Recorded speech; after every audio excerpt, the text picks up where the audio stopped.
Merci Jean-François d'être de retour dans la zone Country Rock que j'ai le plaisir d'avoir avec moi, comme c'est le cas de tous les mardis. Pierre-Paul Bézil de la Casse et Associés. On va parler encore une fois finance, mais on va en parler de façon tout à fait particulière aujourd'hui. Bonjour Pierre-Paul. Bonjour Denis. Hey Pierre-Paul, on parle souvent des gens qui vont vous rencontrer, qui ont des problèmes financiers, comment redresser ça, comment travailler aussi leurs finances, puis comment le faire à long terme.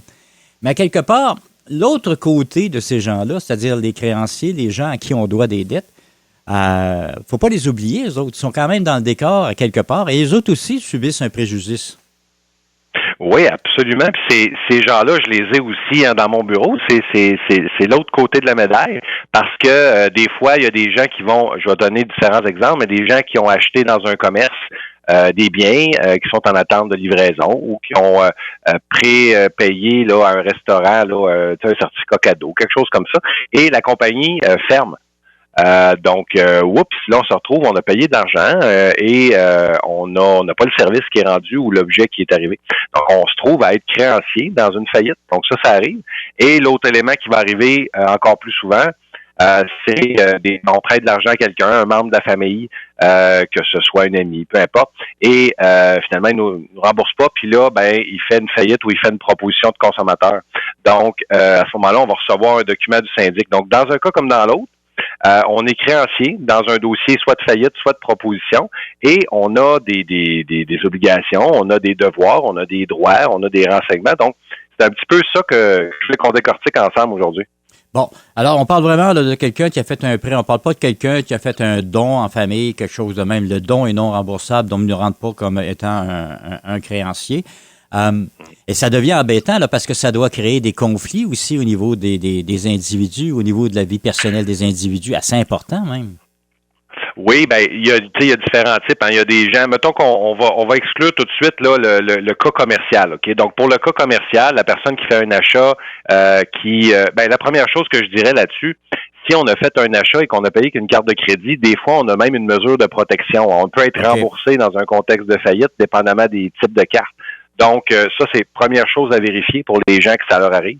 Deuxième chose, après ça, effectivement, ils vont recevoir ce qu'on appelle un avis de faillite et ces gens-là, ils vont devoir le remplir. Donc, ça, c'est la petite parenthèse qu'on va recouper tantôt avec les individus. Mais ce que tu as dit, c'est vrai, ça va créer des fois de la friction. Des fois, les gens ils ont des cautionnements. Des fois, les gens ils ont carrément des dettes envers. Des fois, on signe des papiers. En famille, aussi, on a une reconnaissance de dette. Je t'ai prêté 1 000 tu vas me le rembourser de telle façon. Donc ça, c'est parfaitement valable comme entente et on est créancier à ce moment-là. Donc, des fois, les gens vont le savoir, c'est-à-dire qu'ils vont faire partie de la discussion. Je vais leur avoir parlé avant, il n'y a pas de surprise. Les gens sont en bons termes, ils comprennent. Puis, la personne, si un jour est capable de les rembourser, elle le fera, mais sinon, ils comprennent que, ça va finir là. Ils vont avoir un document à remplir et ils vont peut-être recevoir un petit peu d'argent. Alors qu'il y en a d'autres qui, effectivement, là, vont être très hostiles. Des fois, des ex-conjoints, ça devient très hostile parce que ça, c'est ce qu'on voit plus souvent.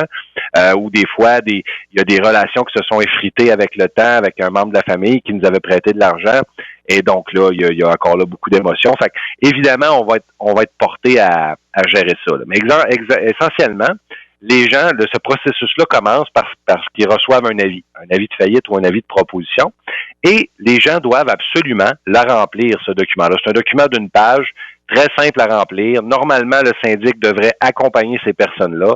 Si jamais le syndic vous accompagne pas, appelez-moi, je vais vous aider là-dedans. Ça m'arrive souvent parce que quand encore là, les gens ont fait affaire à l'extérieur, des fois, c'est plus dur de communiquer avec quelqu'un et ils n'ont pas personne sur place. Donc, moi, j'aide les gens à régler leurs problèmes, donc je vais les aider à remplir ces preuves-là. On remplit la preuve de réclamation d'une page qui est très simple à remplir, malgré que quelques langages techniques, des fois, qui mélangent les gens, on leur explique. Et ils vont fournir une preuve de la dette. Donc, des fois, ça peut être un contrat qu'on a signé ensemble, ça peut être un transfert là, sur un transfert bancaire, ça peut être n'importe quoi, qui va nous permettre de dire, oui, effectivement, il y a une dette. Et donc, la personne, si elle a reçu un avis de faillite, c'est parce qu'elle a été déclarée sur un bilan. Et là, des fois, les gens aussi vont trouver qu'il y a des éléments qui n'ont pas été déclarés par le syndic. Encore là, des ex-conjoints, là, ça va arriver souvent que c'est une source d'information importante pour nous. Parce que, un, ils sont frustrés de ça, et deux, ils disent, hey, minute, là, il n'a pas déclaré c'est tel outil qu'il y avait dans le garage, il n'a pas déclaré tel tel véhicule qui est immatriculé au nom, tu sais, peu importe la situation. Et donc là, ben ces gens-là, ils ont de l'information qu'ils peuvent donner au syndic et le syndic se doit de faire une enquête sur ces frais-là. Donc, en partant, il y a une relation qui commence entre le créancier et le syndic parce qu'un syndic, on est vraiment l'intermédiaire entre les gens qui ont des difficultés financières et les créanciers. Donc, l'enquête se fait et si on n'est pas satisfait des délais, des réponses ou quoi que ce soit, bien, il y a quand même plusieurs éléments qu'un créancier peut faire pour obtenir justice, on va dire ça comme ça. Il peut évidemment s'opposer à la libération d'un failli. Si quelqu'un a fait faillite et que on pense qu'il a fait des mauvais agissements, il a fait des fausses déclarations, il aurait pas dû faire faillite, il était capable de payer ses dettes, peu importe la raison. Ok, on a des motifs qu'on peut alléguer. Et bien là, à ce moment-là, la personne elle peut tout simplement présenter une opposition, dire au syndic qu'elle s'oppose à la libération, payer les frais de cour qui sont de 50 $, donc c'est pas une fortune pour aller au tribunal. Ces gens-là n'ont pas besoin nécessairement non plus s'ils veulent pas être accompagnés par un avocat. Donc, ils sont capables de se représenter puis de dire que d'alléguer certains faits. Et idéalement, ben, ils vont se présenter au tribunal quand ils vont avoir l'audition pour expliquer leurs points. Sinon, ben, il y en a qui vont le faire par écrit, mais idéalement, c'est mieux en personne. Et ça va se faire au palais de justice de la localité du débiteur du failli. Donc, si la personne, exemple, elle a fait faillite et elle demeure à Rouen, ben c'est à Rouyn-Noranda que ça va passer. Si la personne demeure, je vais donner un exemple là, à La Sarre, ben La Sarre, le palais de justice, c'est Amos. Donc, il y a différents districts judiciaires. On va renseigner les gens là-dessus. Et les gens peuvent être présents en vidéoconférence aussi s'ils peuvent pas se déplacer. Donc, ils ont un processus qui est là, qui est mis en place pour les créanciers. Ils ont des droits. Il faut qu'ils se les fassent expliquer. Encore là, si le syndic est dur à joindre, tout ça, ben on peut faire une plainte au surintendant parce que malheureusement, c'est des choses qui arrivent, mais c'est le travail du syndic de renseigner ces gens-là. Et donc, une fois que cette étape-là a été faite dans une faillite, ben on peut se rendre au tribunal, puis on peut défendre notre cas. Et si on n'est pas satisfait des enquêtes du syndic, ben on peut demander des rapports, on peut faire des suivis avec le syndic pour qu'il nous réponde à nos questions, et il se doit de nous répondre. Et ça, c'est dans un contexte de faillite. Dans un contexte de proposition, ben le premier droit qu'on a, une fois qu'on a rempli la preuve de réclamation, ben c'est qu'on a le droit de voter. Hein. Une proposition, on en a déjà parlé, c'est une offre qui a été faite au créancier et il y a un vote qui est pris. C'est sûr que si on n'est pas un créancier important dans la liste des dettes, ben notre vote, il n'y aura pas une grosse puissance. Mais on a quand même ce droit de vote-là.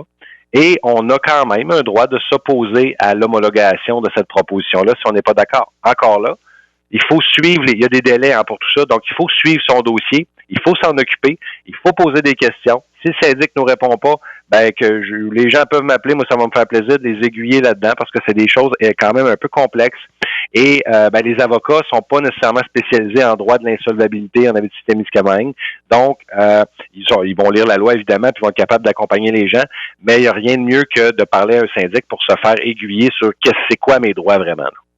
C'est vraiment un dossier complexe. Et là, on parle de dossiers personnels. Si on rentre dans le commercial, par exemple, une petite PME qui embauche des gens, mais au lieu de les payer avec tout ce que ça implique au niveau des rapports, au niveau gouvernemental, ils les embauchent à contrat. Donc, ce sont des fournisseurs, au même titre que les autres fournisseurs qui fournissent le matériel d'opération. Qu'est-ce qui se passe s'il fait faillite à ce moment-là? Les gens, les salariés, étaient en réalité des gens qui étaient en contrat? Mmh. Ben, première chose, c'est qu'on va valider est-ce que ces contrats-là, ça peut faire rentrer dans ce qu'on appelle le programme de protection des salariés. Hein? Est-ce qu'on est capable? Première chose, faut évaluer ça. Si c'est un peu comme tu dis, puis que c'est vraiment pas des salariés, c'est vraiment des contractuels, c'est vraiment des sommes qui sont dues comme un fournisseur, ben à ce moment-là, ces gens-là, ils ont une réclamation à remplir et ils vont avoir un pourcentage du montant qui va être des actifs qui vont être réalisés, qui vont être remis aux créanciers.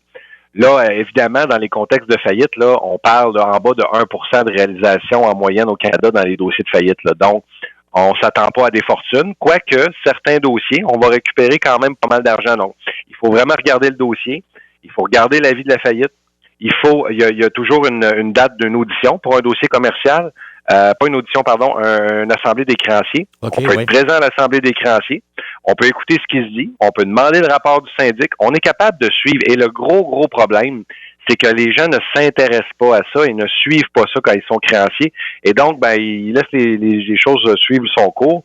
Et ce que ça fait, ben, c'est qu'ils savent pas trop ce qui se passe, ils font pas valoir leurs droits, puis des fois, ils peuvent passer à côté de sommes d'argent.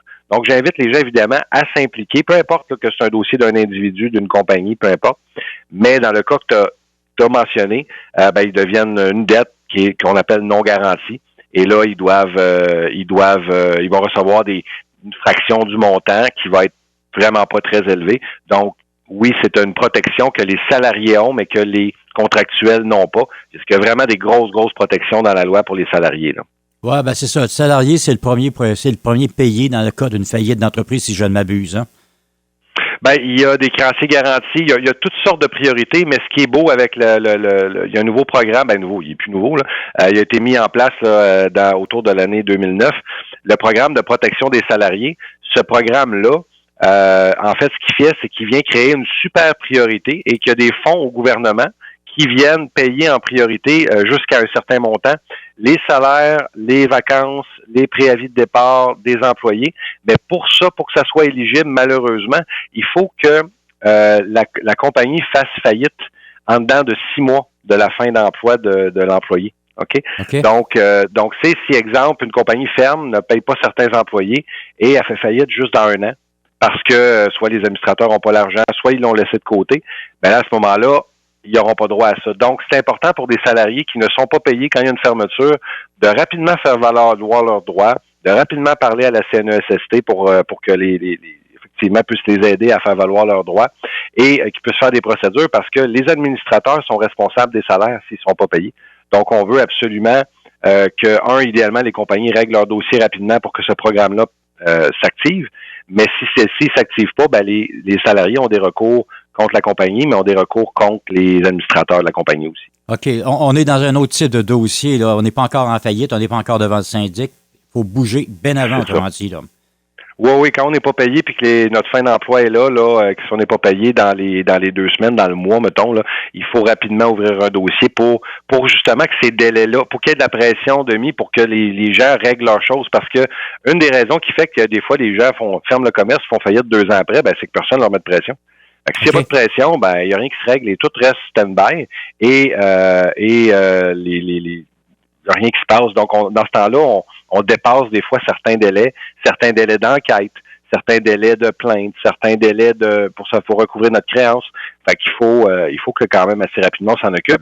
Évidemment, en fonction des montants, il y en a qui disent, regarde, là, il me doit 100 piastres, je dépenserai pas 25 heures de ma vie pour aller collecter ça. Je vais passer à autre chose, ça va finir là, ce qui est tout à fait correct. Ouais. Mais c'est pas le cas de tout le monde. Effectivement, c'est vraiment un cas à cas à évoluer en conséquence. Pierre-Paul, le temps coule vite, encore une fois, trop vite d'ailleurs. On va donner les coordonnées pour vous rejoindre, mon cher. Oui, les gens peuvent nous rejoindre au 1-844-LACASE, peuvent nous rejoindre sur notre site internet lacasesyndic.com, sur Facebook, LinkedIn, Lacase et Associés, ou par courriel à info@lacasesyndic.com. Merci beaucoup, Pierre-Paul, encore une fois. Ce fut une autre fois extrêmement intéressant. Merci beaucoup, Denis.